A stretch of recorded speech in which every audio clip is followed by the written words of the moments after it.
Hello, everyone. Welcome back. I hope that you guys have been enjoying the day so far. I know I have been. And we're thrilled to have this next session come on with Dr. Greer. I'm going to pop off real quick Infant Massage USA, and I just want to give a quick shout out to Wilmington University. We currently have two of their practicums helping us with this amazing conference. So I just want to let you know that they offer a variety of degrees and certificates that leverage your passion and compassion and prepare you for a meaningful human services career, a service career at www.wilmu.edu. And I can definitely attest to the practicums who are helping us. So thank you, Aylin, and thank you, Bree. Okay, without further ado, I'm going to introduce our speaker. Hello. She's one of my favorites. I am a little bit of a stalker of hers on Instagram. And she's an author, neuroscientist. Dr. Kirshenbaum, PhD, is an author, neuroscientist, educator, doula, and infant massage and family sleep specialist. She currently works at Neuroscience laboratories focusing on early life experiences to help create a healthy brain, mind, and body. This ties into the presentation, which she will address nurtured connection between parents and their infants. This connection will help to boost mental health in parents and provide the base for lifelong mental health in infants, but this can only be achieved through a state of quiet alert.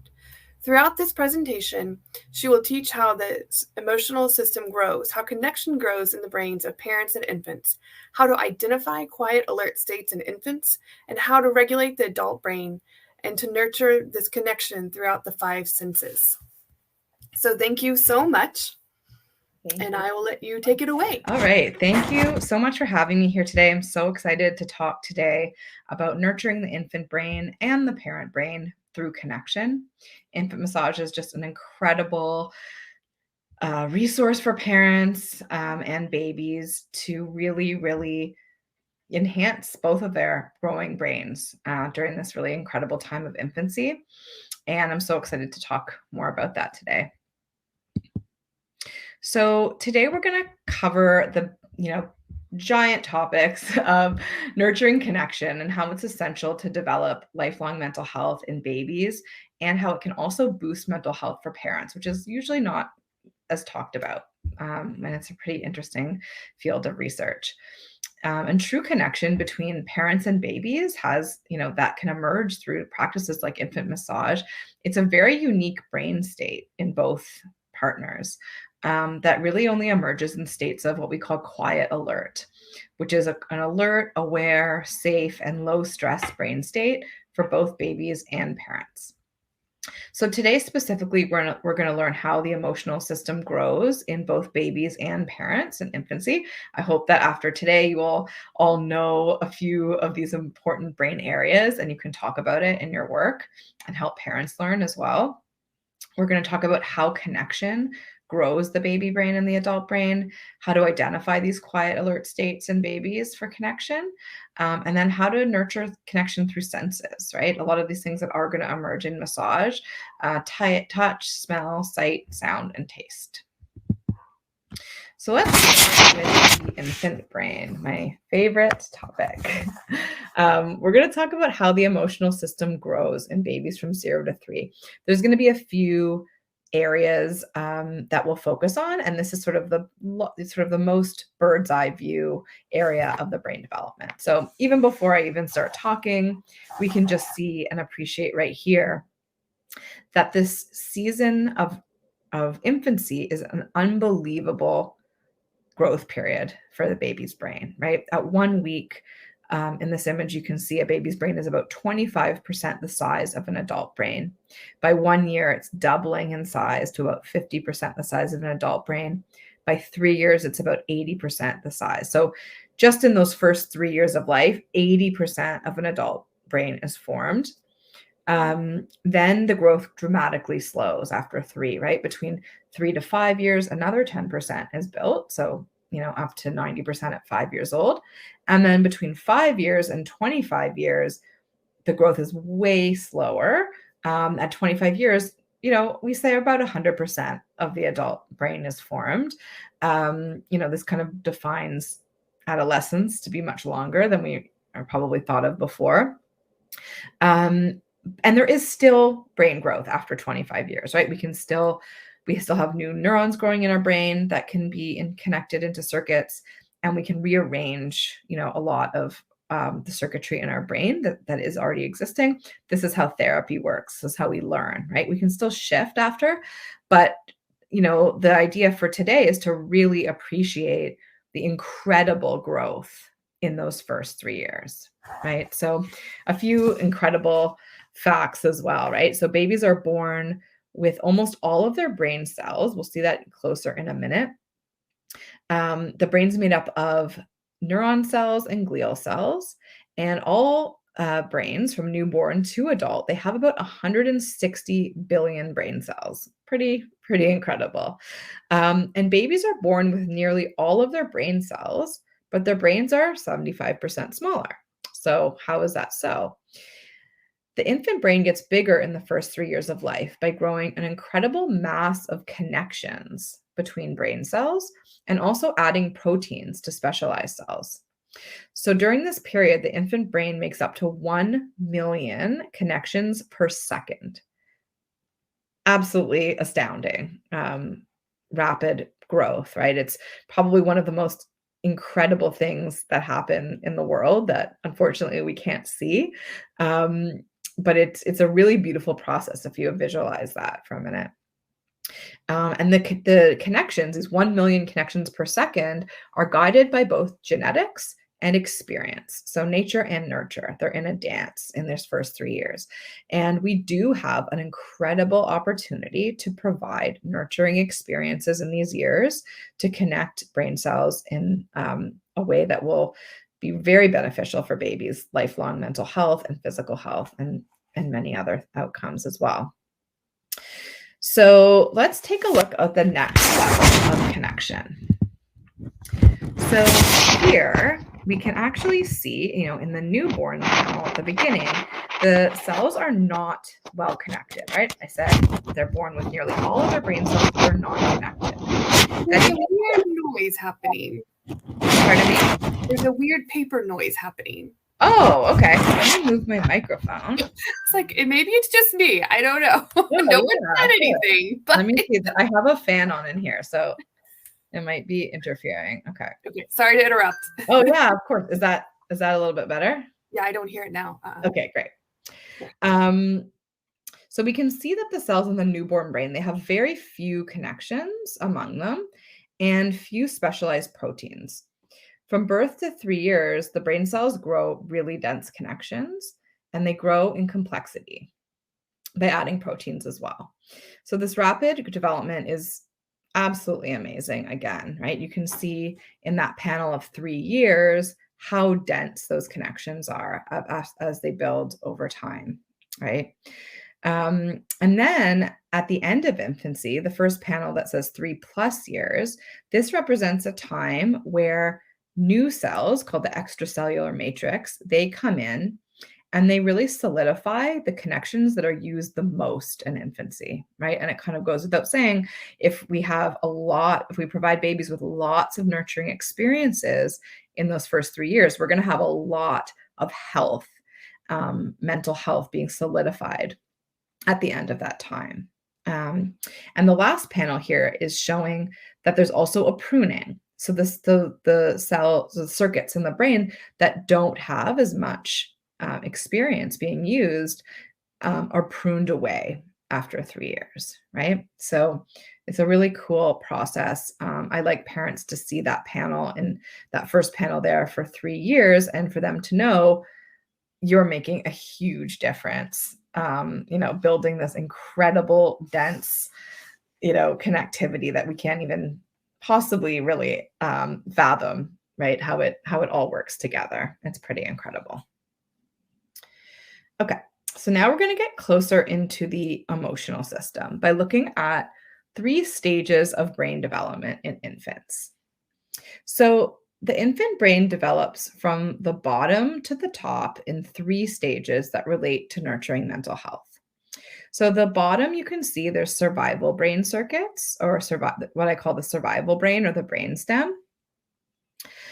And they develop first, beginning in pregnancy and into the first year of life. So babies can do things, they can do sort of behaviors that come from the survival brain when they're born. That includes all the things they need to survive: breathe, heartbeat, eat, digest. And the other part of the survival brain is also connection. So babies are oriented to faces, they're oriented to the smell of their caregivers. And they communicate, right? They communicate by crying when they have an urgent need, and they communicate through facial expressions and other nonverbal communication otherwise as well. And so I always say the survival brain is inviting us in to nurture the next level of the brain, which is sort of the star of the show, I always say, of infancy, which is the emotional brain or the limbic system. These make up the center of the brain. They do develop in pregnancy as well, and also in infancy up to age 3. Whenever I say baby or infant, I'm always referring to this period of time from conception to 3 years old. And this is because that's the time of that explosive 1,000,000 connections per second. And it's also the time where this emotional brain is developing. Babies are emotionally babies for, up to 3 years, and sometimes beyond, right? Depending on what goes on. So emotional brain circuits are incredibly flexible in infancy, as we can see. They do become flexible at 2 other times in life, which is very interesting as well. One is adolescence, where we have access to rearrange some of these emotional brain circuits. And the other is parenthood, right? And that's what we're going to talk about today in this presentation too. The last part of the brain are the thinking brain circuits. These are on the top, right? So our prefrontal cortex is part of this area of the brain. And they develop throughout infancy all the way up to age 25 and beyond. But, you can see in this image, I say the thinking brain or the cortex, begins functioning around age 3, and it develops throughout age 3 to 25, right? So we really don't expect babies under 3 or even 3, 4, 5, 6, 7, and so on year olds to have a really well functioning thinking brain. Because it does take years and years and years to develop. There's lots of ways to nurture it, but it's important for parents to understand that too, because there's a lot of things that parents and people in general expect babies to do, like self-regulation, impulse control, future planning, these very complex tasks that our thinking brain does, babies are not able to do. So let's see. So now we're going to zoom in on the emotional brain. What is it exactly? And I'm so happy for this audience to understand this information, because when we are engaged in these beautiful connections with our babies, conversations, and infant massage, what we're doing is creating what I call a nurture bath for the emotional system in the brain. And, I'm sure we're all familiar with oxytocin as a hormone that gets released when we're in connection with one another. Oxytocin has, a huge cascade of changes in the brain. So when we release oxytocin, we're also releasing dopamine, endorphins, and many other neurohormones and neurochemicals. And so I always imagine the baby's brain floating in this bath of oxytocin and dopamine and endorphins and all these wonderful things. And when it does so, it's actually very profoundly influencing the development of all of these core emotional brain systems, right? These are the brain areas and the circuits among them that babies and people, as the babies grow up, they rely on for their emotional health for life, right? Adults use these brain parts for our emotional health. So for babies, it's really, really incredible to be giving them these opportunities to have their brain floating in this beautiful nurture bath as often as possible. And we're not going to talk about today necessarily about how each one of these areas grows. But I do that in many other places, so you can look at that there. But the point is that's important to know today is that these brain areas like the amygdala, the prefrontal cortex, the hippocampus, and the hypothalamus, these 4 brain areas are incredibly important for regulating stress, regulating mental health, relationships, thinking. Any kind of wish that parents have for babies are really anchored in these brain areas. And these are the areas that get bathed in, hormones to develop towards health. And what's more incredible is that it happens in parents too.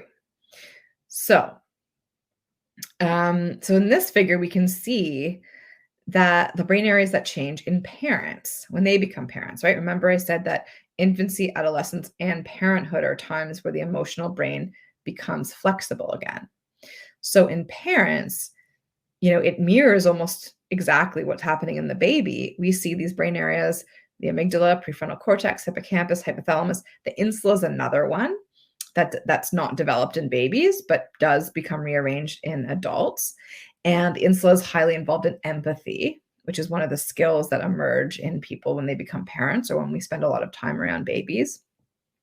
And so these areas also get bathed in an oxytocin bath, right? This nurture bath. Because these areas are incredibly flexible and changing in parents, they're also benefiting from this bath. They can also be changed by these hormones and this kind of cocktail of connection, right? And we also know that the more time that parents spend engaged with their baby, connected with their baby, the more these brain areas change in them. So I like to, always tell parents as I'm encouraging them to be nurturing that, actually maybe as parents, we get access to change ourselves and as we, through this connection.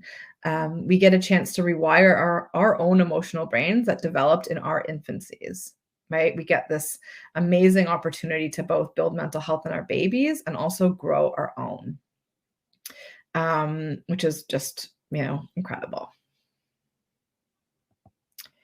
So to always remember that we're building together, right? When we are able to enter these states, this unique state that I've already mentioned between a parent and a baby or a caregiver and a baby, it does not have to be a parent, it can be anyone, through infant massage or through other types of connection that we'll talk about today as well.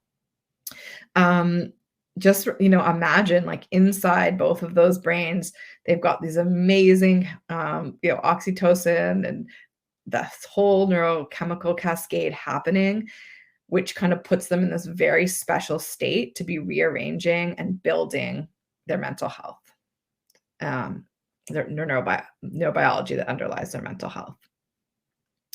Okay, so let's look at, there are 6 stages of consciousness for babies. So quiet alert is the one that we're going to focus on, right? Because this is where we are able to provide nurtured connection. The other states of consciousness are active alert and crying, where we can also build mental health for babies and parents through nurturing their stress. And the other 3 states are sleep states. And we can provide nurture there by also nurturing baby sleep. But today we're only going to focus on the quiet alert state.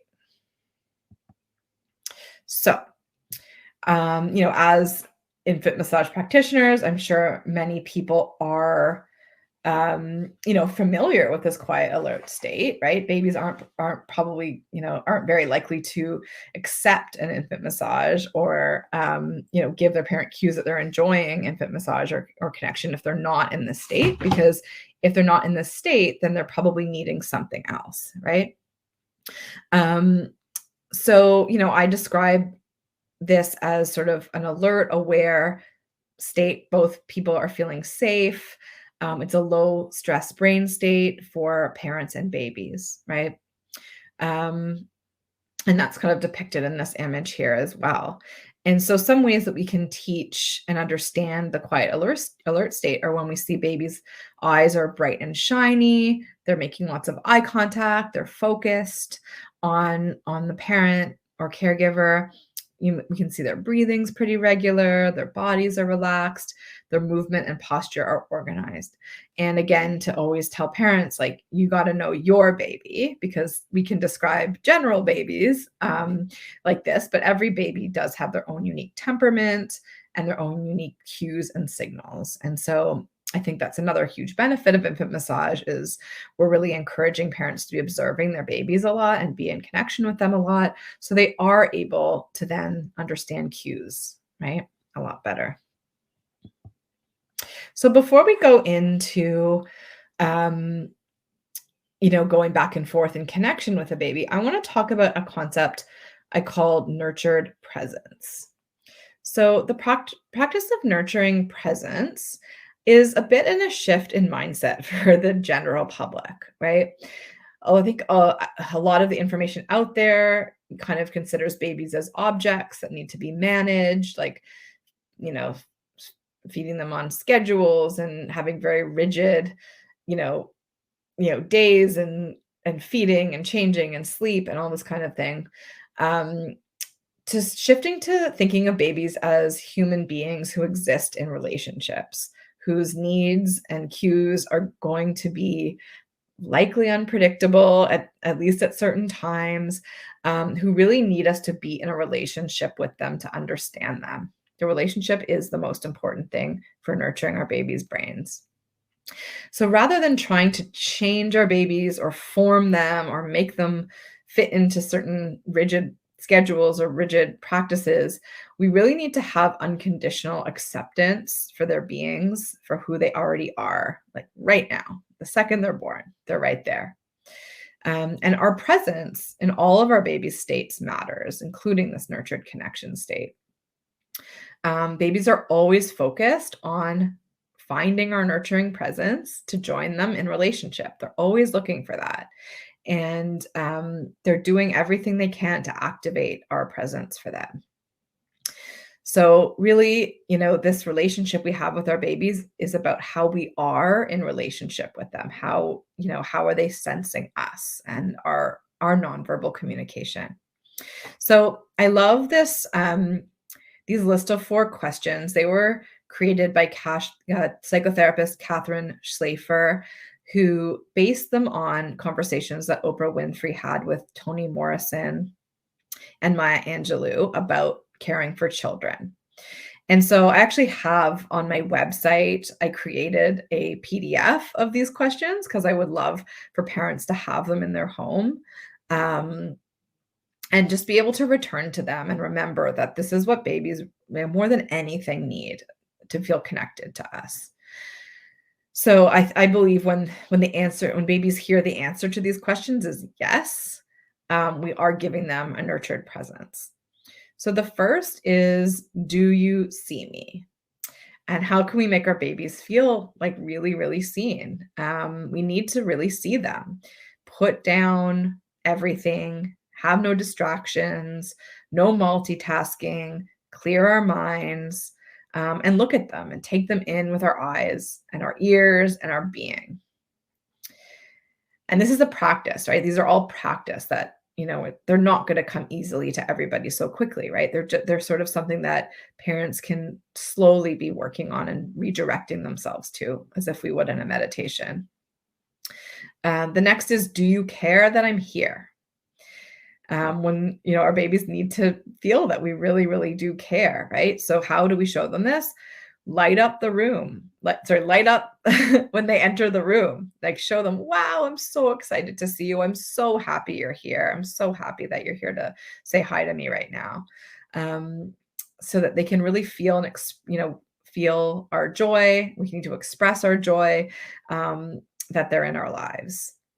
The next is, am I enough for you, or do you need me to be better in some way? I think this comes up a lot for parents, especially when parents are so worried about comparing their babies to others, right?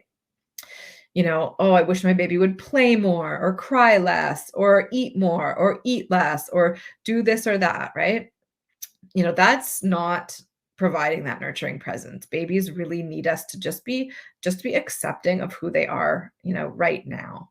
So, you know, really, really trying to work on those comparisons and those thoughts and understanding like our baby doesn't have to do any work or change themselves in any way to be fully accepted by us. The last one is, can I tell that I'm special to you by the way that you look at me? And so how do we do this, right? We have to be really authentic about it. I like to coach parents to try to feel awe inside of themselves to really evoke that feeling.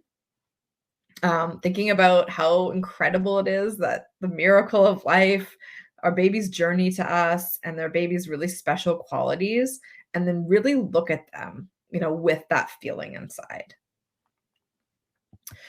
Another part of nurtured presence, and it really helping our parents, encouraging them, to be in connection with their babies, is to try to talk to them about this concept of a parent being versus a parent doing, right? One common reason parents struggle with being a nurturing presence is we're really, really conditioned to be doing things all the time, producing, what did you do today? Let me see. Like, is the house clean? Is the laundry done? Did you do things? Right? Our culture really celebrates productivity over presence. So being there with your baby, and for your baby, we don't always consider that doing something, right? Or productive.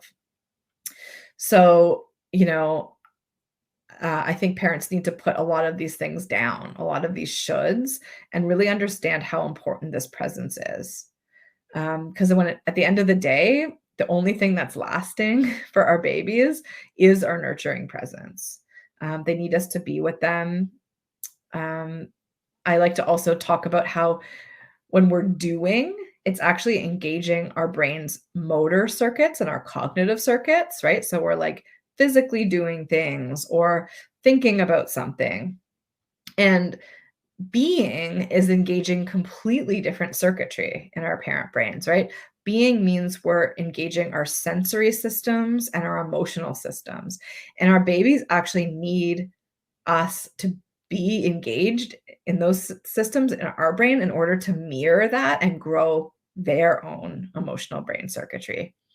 So, so being really means engaging our sensory and emotional systems and living with, more awareness and consciousness. Okay. So now we're going to talk about, hopefully we can, encourage this incredible nurturing presence, and have parents to be as regulated as they can, giving parents a tool, at least one, to become regulated, right? Breathing is an incredible one. When they see that their baby is ready for a chat, or ready to connect. So the heart of connection and relationship is something called serve and return. I'm sure many of you have heard of this. I call it having a baby chat. I just find in my practice that's been like helpful with parents. Be like, oh yeah, have a few of these baby chats every day. And I think that infant massage really encourages this as well, right? That this is another opportunity to add that extra layer of touch into these kinds of things. So, what is it, right? For those of us who don't know. So it starts, right, in these aware states, awake and aware states. When you and your baby are both regulated and alert, and you're looking at one another, like sort of like this image here. You give your baby some time and watch them until they serve, right? Till they send something out. They might reach out for connection with eye contact, smiles, sounds, gestures, or touch. And then we return with eye contact or smiles or gestures or something, right? Something back to them. And we can reflect this back, right? So maybe our baby smiles at us and squeals and makes a cute noise. And, we can say, you have a beautiful voice. You're feeling so happy. I'm right here. Let's talk. Let's talk. And then the baby will babble back. And then you continue back and forth. I'm going to show a video of an example of this in a minute as well. It's important for parents to know that these interactions can be very intense for babies. And often they'll look away. And I see very often when parents don't understand that babies need breaks, they'll try to sort of get their baby's attention again, even though the baby's looked away. And that's okay, but it is nice to understand it because babies do need a break. It is really intense to interact this way. And so, helping parents understand that, and then baby will come back and continue when they're ready. So let's go back to the brain for a minute. So, you imagine this interaction, either with, just straight up talking, or maybe it's during a massage and baby and parents are going back and forth. Let's go back and remember our brain circuitry here. So I've got a picture of the brain here to bring us back. When we practice this, when we're really engaged in this in the moment, something really incredible happens. So this is Ruth Feldman's research, also Beatrice Beebe a little bit as well. Our brain waves synchronize, right?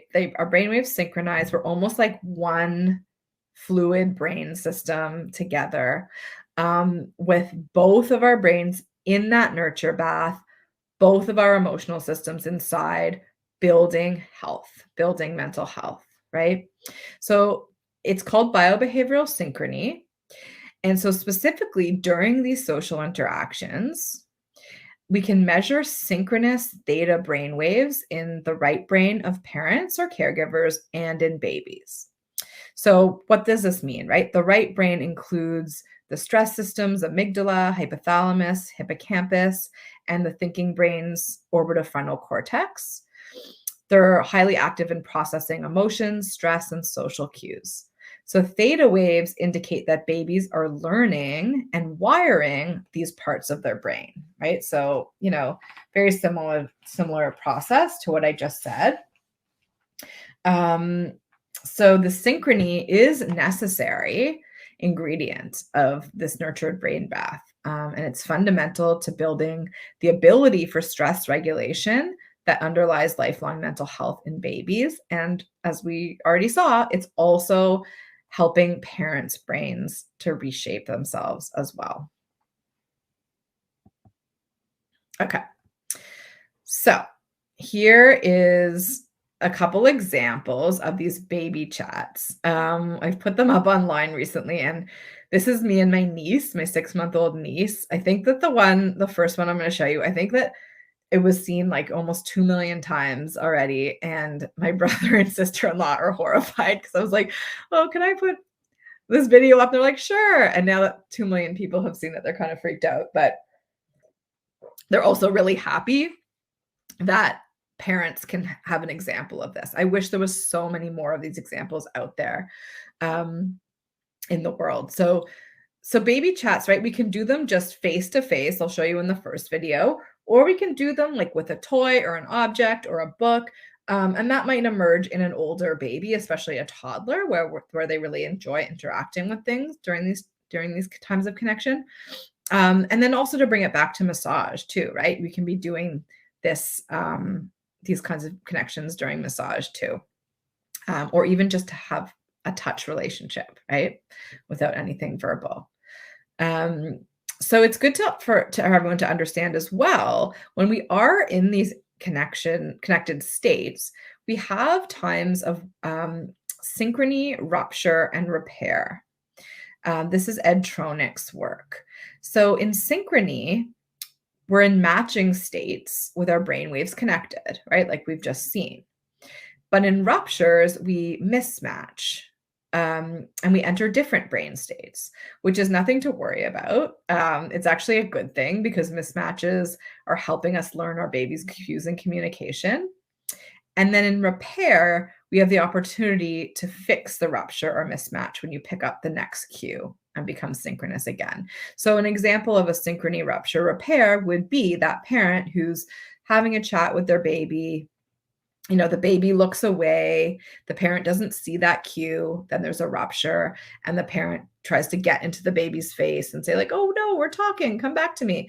But the baby might be like, "I don't want to talk to you." And they might like scream, be like, "No." And then the parent will realize, okay, we're not connected anymore. I'm going to step back now. And then once that baby's had their break, they'll probably come back and start talking to their parent again. So just sort of being able to describe, this process for parents and know that it's totally normal and it's kind of something that, we all go through.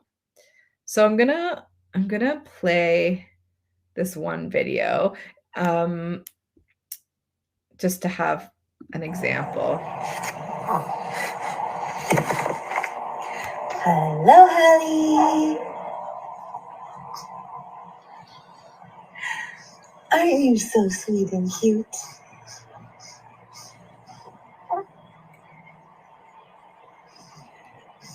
Hi, baby.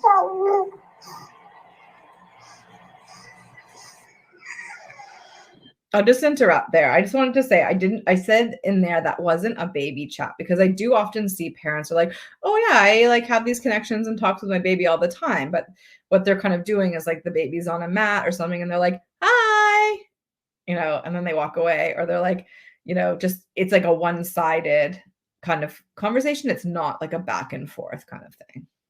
And there's nothing wrong with doing that, but all I want to communicate is that the back and forth is also really, really important.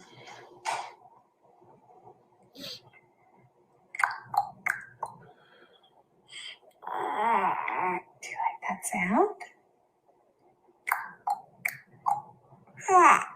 You do? Can you make a sound with your mouth? Can you go? I heard your sound. You went. And my sound was. Yeah. You think that's fun? How about. You like it?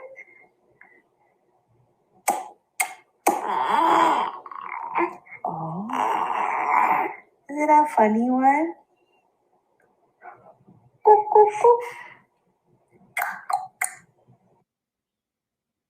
Okay.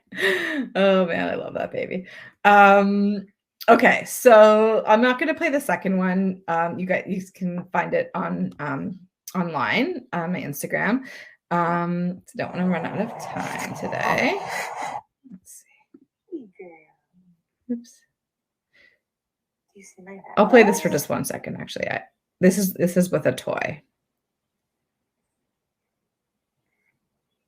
This is a lotus flower, Hallie. It's shiny. Gold. Do you feel it with your fingers? There, yes. You can feel it with your little fingers. Yeah.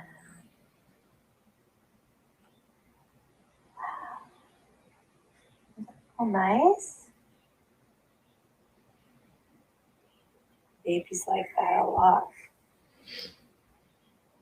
Want to see the other ones? Okay. So yeah, in that one we're not making eye contact, but we are connecting, right? Through other ways. Okay. So now we're going to talk about babies connecting through the senses. So this is very important for babies, right? To connect with us through the senses. Sensory experiences with their parents and loved ones create that nurture bath of oxytocin and that cascade, and they grow mental health for their brains, right? It's great for people to know that babies love multi-sensory information and stimulation. So lots of different combinations of sensory experiences are wonderful. The other thing is you'll probably notice is all of the senses that I'm going to talk about are sensing the parent, right? I want parents to know especially for little ones, like they're their baby's only toy really that they need or are interested in. Of course, there's objects around and that's all great too. But babies really, really love sensing and exploring their parents' bodies and loved ones' bodies. So scent. So this one is fun to talk about with parents because it kind of goes, people are kind of horrified that babies love their scent, their natural scent. And so let's, teach parents this, right? Babies love their parents' body odor, especially their mother, or the person who, gave birth to them. But they also learn other people's, like fathers or other parents as well. But our body odor is an incredibly salient safety signal. It's going to release that oxytocin bath for babies, right? And buffer stress. So in the womb, babies learn that their mother's scent or the pregnant person's scent is a safe and nurturing signal. After giving birth, a mother or a pregnant person's body odor amplifies in preparation for the baby to smell it. A lot of people notice this, like, oh, wow, I smell so much worse postpartum. But the babies actually are loving that smell, right? So I do encourage people to not use many or hopefully no artificial odors after their baby's born, and for, as many scent-free things as possible, because babies really just want that, that natural body smell. When babies are born, they seek out the familiar scent of their mother or the birthing person's, their areolas and armpits. The scent continues to be a really strong safety signal throughout infancy and all the way up to adulthood. So Regina Sullivan's lab has showed us that in animal models, at least, maternal scent activates adult brain circuitry that's protective from anxiety and depression, right? So when we're scared, sad, anxious, depressed, we seek out our mothers, and the scent of them is instantly helpful, right? It's a safety signal. It's releasing that cascade that we talked about. So for parents and caregivers who did not birth the baby, their smell is also learned to be a safety signal by babies. It's another, reason to tell parents that the amount of time they spend with their babies is going to build their connection. It's going to build their relationships, build their mental health and their baby's mental health, right? So it also works the other way around, right? Like I just said, when parents and caregivers smell their baby, their brains get a safety signal that leads to that oxytocin, dopamine release to nurture and develop their parent brains. This is one reason why skin-to-skin contact at birth and beyond is beneficial, right? We want to tell parents, like, forget about swaddles, hats, gloves, bassinets, and anything else that's going to bundle up or isolate your baby from that sensory input, and embrace skin-to-skin, baby carriers, infant massage, lots of holding. Okay, now let's talk about sight and sound. So for parents, their voice and their face are very important safety signals for the baby. In the womb, babies learn the voices of their mother or the birthing person and their father or other non-birthing parents, as well as the people's voices that they hear a lot. So our voice does convey a lot of emotion to our babies. When we're calm, that's why we talk about, for that connection, we want parents to know how to breathe or move their way into a calm state, because when we're calm, our voices have a sing-song tone. It tells our baby that we are in a safe and relaxed state, and it signals to them to feel safe and release oxytocin. When our voices have a monotone or a flat tone or a high-pitched tone or a loud and booming tone, it signals to our baby that we're sensing a threat, and to their amygdala to detect a threat and launch a stress response, right? They're very, very in tune with our internal states. That biobehavioral synchrony goes for other states as well, right? Not just this calm state, but also these kind of more threatening or scary states as well. So it's helpful to use our voices, right, to connect with our babies if we can be in that relaxed state.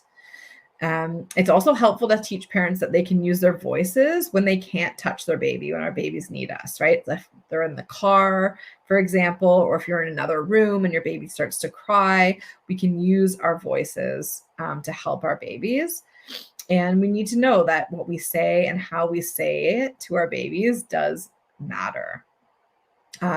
Another important thing for parents to know for connection, and also can also enhance infant massage, is that babies love their parents' voices so much, including their singing voices.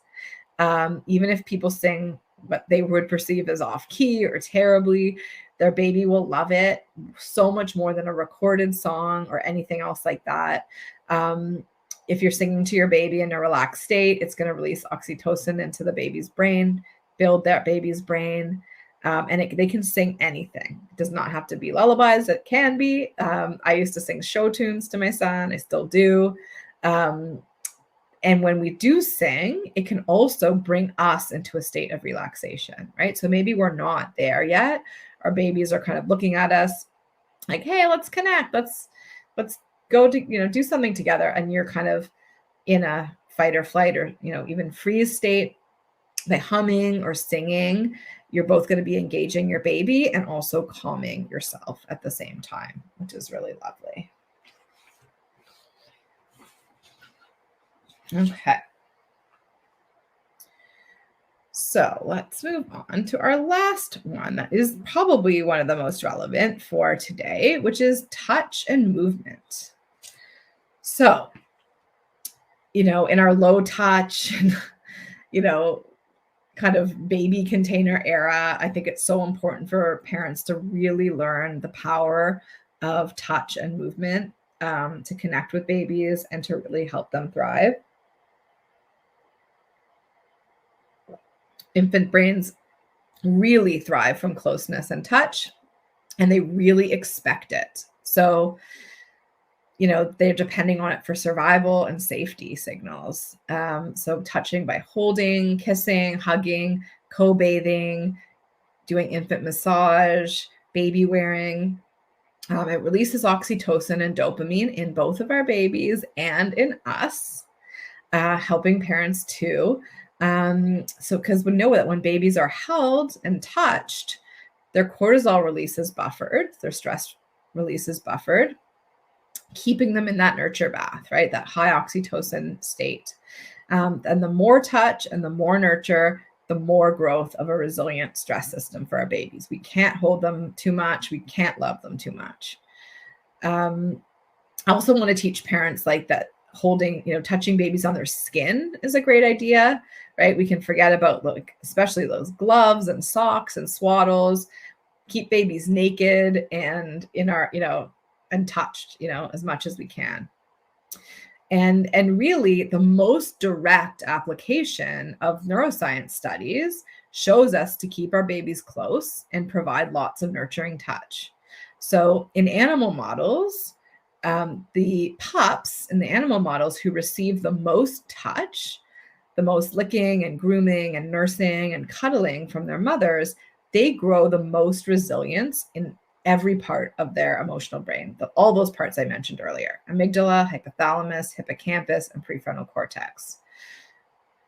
And in human studies, the same results have been found in babies who received more touch and closeness. So there's very, very good research here. The babies grow stress systems and emotional systems that are wired for lifelong mental health and wellness in these studies. Which is really what most people are going for, which is wonderful. So I'm going to conclude today with this last slide to just anchor us back to, the central message here, which is connection builds the baby brain and the parent brain profoundly. It's not something nice to do.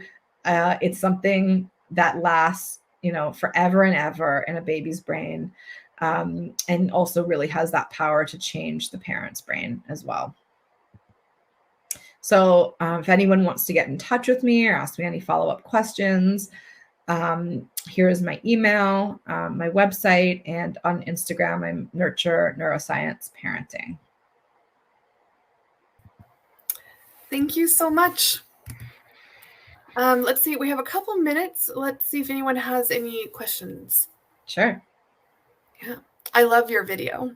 Oh, thank you. How old? You said it was 8 months ago? She was 6 months then. She's like a little older than that now. But yeah, I was hanging out at their house and I was like, I had a few serve and return videos from my clients, but I'm like, I feel like she's adorable. His mind. Yeah. She's amazing. Yeah. Yeah. She's amazing. And she's my brother's daughter, so she looks so much like me that I like just so in love. Someone says, thank you. Martha says, can we have the university webpage for courses and certificates? I posted your web pages in there, your website, so that you should be able to get that. Someone says, this is wonderful. Thank you so much for the language to use with parents. I also sent them the PDF of that so they can click it and download it. I my kids are way older, but I feel like I could use that anywhere I am. Yeah. So that was very powerful. Wonderful presentation. Oh, there we go. This is fantastic. Can you talk a little bit about the book that you've written? Yeah, of course. I have it. I don't know what side I'm on, right there. Oh, I see So yeah, my book is called The Nurture Revolution. I talk quite a bit about in the first part of the book about how that baby's brain develops and how the parent's brain develops. And then the second half of the book is how to. So the nurturing presence, I build on that. I have another topic called nurtured empathy, which I find those two together are kind of the basis of nurturing in my eyes, and then go into all of those infant states, right, and how to nurture it. So nurtured connection, I expanded on a lot of that here today.